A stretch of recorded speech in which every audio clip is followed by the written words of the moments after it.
had to be maybe a little less than a year ago. You had me on to tell my story. I was in a relationship for 2.5, 3 years. It was a pretty bad, a good relationship until it wasn't. And it was a gaslighting, narcissistic, all that cheating. And we talked about all that in the first episode. And I started a podcast because I felt that I needed to vent and to heal. And that's what I did. And the podcast did that. And I never expected it to actually go anywhere. And not only did it go and grow legs and become what it is today, because I'm in my second season now, I have over 160 episodes. It's now has a second show that spun off from it. And the story behind that is I had somebody contact me from London. So the she I so my show was about romance and dating, and this woman contacted me from London and said, "There's this organization called Twin Flames Universe, and they're based in Michigan, and they're a cult. And Amazon and Netflix did a documentary on them. They're run by Jeff and Shalia. They're a couple with a baby, and it's a scam thing where you join and they take your money and whatever. We can talk about that some other time. If people haven't heard about them, they're all over the internet. And she wanted me to go on and talk about the twin flames because the twin flames concept is a Greek mythology concept where back in the Greek days, they talked about having a twin flame, i.e., like soulmate. But there's a whole philosophy behind that.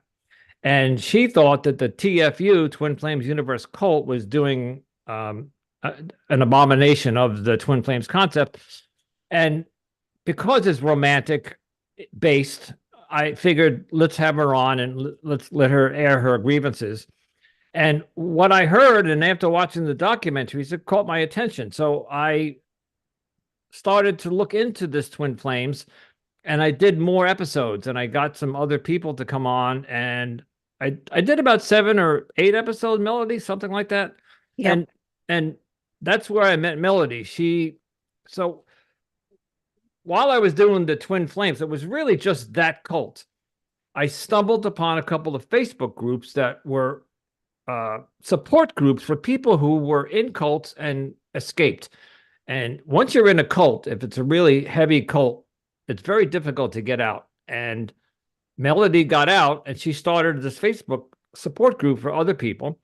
And that's where I should say, fishing for guests. But here's the problem that I was experiencing. My audience wasn't happy because one week you were tuning in to listen to my story or maybe an expert on romance and dating.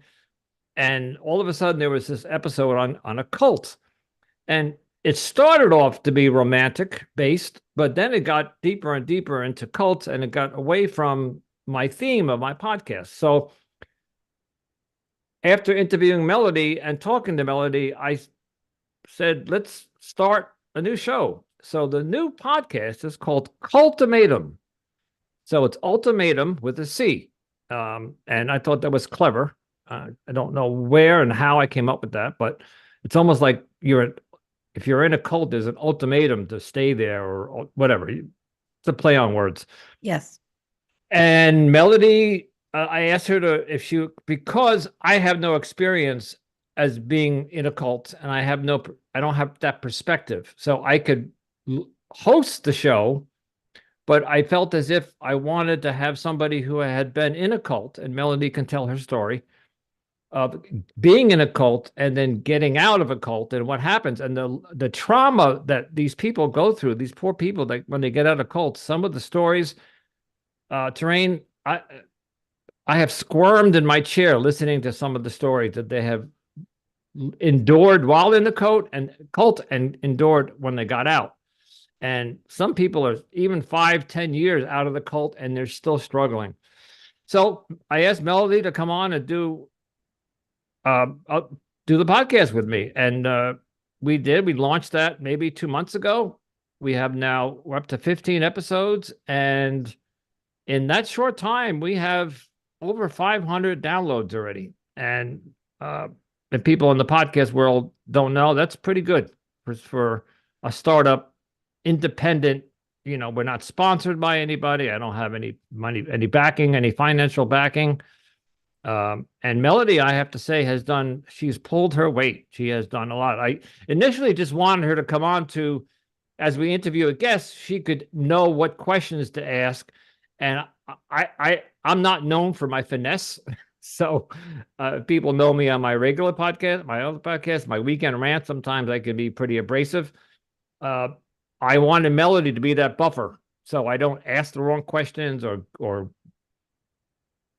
I think you understand what I'm trying to say. So, and Melody has done that well. And then she's taken on more responsibility. Now she does the cover art. She sets up the episodes. So all I have to do is edit them. Anyway, and she does a lot of the recruiting. She finds the guests for us. So it's truly a partnership now. It started out to be I was going to run it and just once a week have Melody show up and do a recording. But now she and I are almost every day talking. And yeah, at least every other day, if not 3-4 times a week. Yeah, we scheduling, pretty consistent communication with scheduling and all that stuff. So yeah, and we set up an email, and she monitors that email, and she'll send me, I got an email today, and like we got one this morning from somebody. There was somebody reached out to us, would like to be on the show, and anyway, and then you mentioned something earlier about the hip replacement. In the midst of all this, I've had my right hip replaced 2 weeks ago. 2 weeks ago today, actually, May 22nd. I went in. I've had my left hip done 10 years ago, and now the right hip decided it was time to join the left hip and go into the hip cemetery, whatever. So yeah, I'm home recovering from hip replacement surgery, and I'm doing well. Yes, and I want to say that I wish you a speedy recovery because injuries, surgeries, and replacement of anything can be a difficult road. And you mentioned that you found a lovely co-host now by the name of Melody, who's had this story that she survived cults. And I know that the both of you together are speaking about something that I believe needs a lot of attention. So, Melody, when it comes to you surviving cults, surviving this type of lifestyle, bring us up to speed. Like, identify what a cult is and how did you initially get involved in it? Okay. A cult is a group that, and a cult is not necessarily religious. We like to emphasize that. A cult can be religious, but it isn't always religious. It can be spiritual. It can be a self-help group, a meditation group. It could be political, all different kinds of cults that people can get involved in. But a cult usually, not always, but usually has a charismatic leader. And it usually is ultimately controlling and isolating of its members, meaning that they try to control the information that they get. They try to control the people that they see and talk to. They try to control behavior. They try to control their emotions. All of those things are, and usually it starts out slow. So, because like Andrew and I both always say, nobody wakes up and one morning and says, I think I'm going to join a cult today. You never are joining a cult. You're joining a religious organization or a self-help group or, something like that, something that seems innocent on the outside. Seems so benign. You don't know you're going into a cult when you join it. And for me, mine was religious based. And I went in when I was young with my family. I was 15 when I joined with my parents and my younger sister. And the name of the cult that I was in was called the House of Yahweh. It's based out of Abilene, Texas. The leader, it was Israel Hawkins. He did die a couple of years ago. He was older. He's 87, but the cult is still running. They are still, it's like most of the members doubled down. And because, you always have that hope when you come out of a cult that when the leader goes, that the whole organization will dissolve. But unfortunately, that doesn't usually happen because the brainwashing is so deep that people need more than just the leader to die. Because then, now he's just kind of like a messiah to them, So So I got involved at 15. I was engaged to the leader's son by the time I was 16. I was married by the time I was 18, had a child by the time I was 19. So it all, I mean, that's those all pretty young, went pretty fast. It seemed like an eternity at the time, but it went pretty fast. When I look back on my life, it went very fast. And you know, there that and one of the here's an example of some of the control is that I I never saw a doctor or went to a hospital when I was pregnant with my son. And this was my first pregnancy. I only saw midwives and I had a home birth. And that that baby was 9 pounds 4 ounces, which most likely in a hospital that would have been a C-section birth. You know, and I was 16 days overdue, so most likely they wouldn't have let me go that far overdue, first of all, and they probably would have induced labor before then. And if he had been that big, and they would have done an ultrasound and said this baby's too big, so I wouldn't have been in labor for 48 hours. So that was a scary situation for my whole family, traumatic for my whole family. My dad wasn't allowed to be in the room; he was outside the door, and he could hear that I was in distress, and he kept saying, "Just let me take her to the hospital. Let me drive her to the hospital." And they said, "Well, you're not her head. You can't make that decision. That decision has to be made by her husband."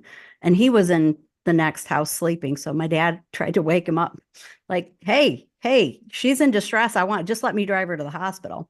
But by then I did end up having him. And, you know, we ended up both being okay. I mean, when they took my face and told me we're going to call 911 if you don't get him out in the next push, I was like, okay, I'm just doing everything I got to do to get this baby out. But it was traumatic. And my sister, who was 2 years younger than me, witnessed it. And it was very traumatic for her. So that was kind of a crazy part of my story. But I got out because the leader essentially, and this was right around the time my son was born, they started teaching multiple marriage. And the multiple marriage teaching essentially came from the fact that my father-in-law, because I'm now married to his son, so he's now my father-in-law, and he is also the leader, what basically got caught cheating on his wife with his secretary, and basically said, "I'm not cheating. I would never sin. I have done nothing wrong. And she is just another wife or a concubine, and I have done nothing wrong. I have nothing to apologize for." And that basically this is what everybody is going to be allowed to do now in the organization, and we all have to accept it.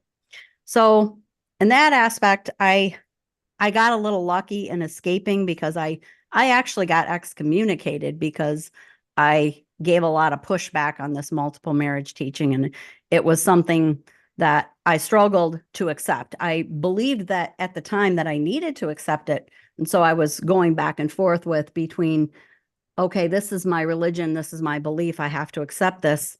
And then the other half of me saying, I don't think I can. I'm a pretty jealous person.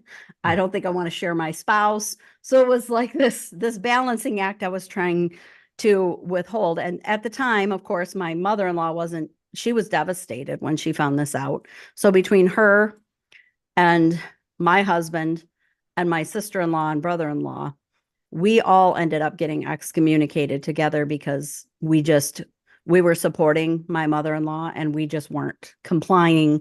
And that looked really bad for him, because we were his immediate family. And if he couldn't get his immediate family to accept this and comply with it, it was going to be really hard to get the rest of the congregation to accept and comply with it. So basically we became a liability to him, and he had to cut us off. And I think he thought that maybe if he sent us these excommunication letters, that some, if not all of us, would come crawling back and begging to be welcomed back into the fold. Unfortunately, that didn't happen. We all just kind of looked at it almost as our free ticket out, our golden ticket, so to speak. So Sometimes, sorry to interrupt you, Melody, for a oh, bit, no, but no, go sometimes ahead. what I've noticed in the cults, at least that I've read, like it reminds me of like the Branch Davidians in the States, where you have David Koresh and you have all these people. We have something called like Bountiful. It's called Bountiful in BC here in Canada. they seem to, especially the women, they seem to get them really, really young, like around the ages of, let's say, 14, 15, 16. And then they start the conditioning of these young minds. And by the time they're close enough to the age of majority of where they are, that's where you see them started getting into these romantic relationships. And then very shortly they're married off. And then shortly after that, they do have children like you, right? It was 16, 18, 19. And Yes. then you have your 20s, you have to make a decision. So when you look at your story and you remember what happened around you, does that seem to be the common theme where they get them young, condition their mind so it's easier for them to accept what's going on and then to continue to live this lifestyle that may be contradictory in a way, but they don't necessarily second guess it because it's all that they've known for a number of years? 100% on spot, Terrain. 100%. Especially in doing this podcast now, I cannot stress how many similarities there are. We interview people and we're hearing about, these other cults. And I've said before on the show, do these guys get a playbook? Do they write to some organization and they all get the same playbook? Because when I hear about other people's experiences and the similarities to my own, I'm just like, how is it that they're all coming up with these same ideas? And they're not exactly the same, but there's so many similarities that it just seems bizarre that they're all just randomly coming up with these ideas. It seems like it's all by design. It absolutely that. And I will tell you, after I left my cult, it now has become where the women are have become more and more subservient. They basically have to wear burqas. They have to cover their body, their arms all the way down to their wrists. They have to wear dresses all the way down to their ankles. They wear a face mask to where the only thing showing is their eyes. And they wear a headscarf inside the sanctuary as well. So most of the time, all you can see is their eyes. And they chase off the younger men end up getting chased off because the older men, because it's multiple marriage, they want the younger women. So all these older men and these elders want to they don't want the competition of young men. They want to chase the young men off. And then the young girls, they're there for the taking and they divvy them up amongst each other and like their property. So in some ways it is like human trafficking because essentially these girls are conditioned to be the subsequent wives of these elders, and they don't know any different. Some of them are born into it and don't even know that they have any other choice or opportunities. They have no clue. They're being conditioned. So 100% on point. Absolutely. It is. And mine was worse after I left. I think I got out of mine at that transition time. And, I'm glad I did, but I still worry about a lot of the people that I know that are still in there. Absolutely. So, like Andrew, I guess my question for you is that you are working with someone that has survived this, and as a man, sometimes it's hard for them to, sorry, it's hard for us to maybe understand because women's perspective is a lot different when it comes to these things. Like they're the ones who are being married off, they're the ones who are being asked to accept multiple wives in the house. When you're interviewing your guests or when you have your co-hosts like Melody side by side, do you feel a sense of responsibility to be a better example of a man to some of these women who are suffering from being human trafficked or maybe who survive being a cult from a male perspective? Wow. The answer would be yes, but I'm going to follow that up with, I had no idea how bad it was out there. So anybody who might tune into a Netflix documentary or any HBO also is doing many documentaries. You see these. There's a new documentary on Netflix called TikTok Cult, Dance for the Devil. There's a cult now that sprung up from TikTok. So it's rampant. These cults are popping up all over, not only the United States, but globally. And while we listened to some of these interviews, like I had mentioned before, there was one or two ladies that we interviewed, women, that Now, podcasting and you do visual, but we're just doing audio. But when you do the recording, we can see the guests, and watching the body language of the guests as they tell their traumatic story, you can see like it's almost like they're reliving it over again. There was this one woman couldn't stop moving. She was walking around and she was like, I think she was using her cell phone, and I could feel the energy, the pain coming off of her, and it was just heartbreaking.